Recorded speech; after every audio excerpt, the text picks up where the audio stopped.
Hello friend, তো দেখো আমরা হচ্ছে কি নদীর পাড়ে জল দেখতে আসছি।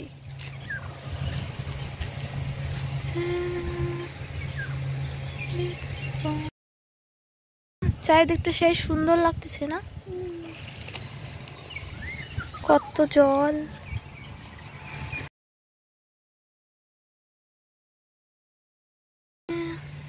এই জায়গাটা তো অনেক কিছু হয়ে গেছে রে, ভেঙে ভেঙে।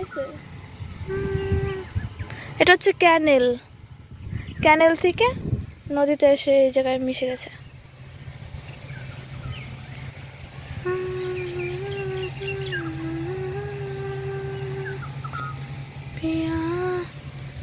আর এই নদীটা কোথায় চলে গেছে? ওই মাথায় চলে গেছে, আগে কত সামনে ছিল না?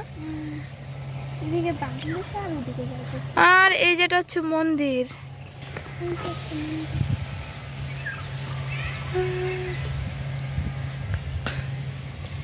চলো আমাদের ঘোরা কমপ্লিট।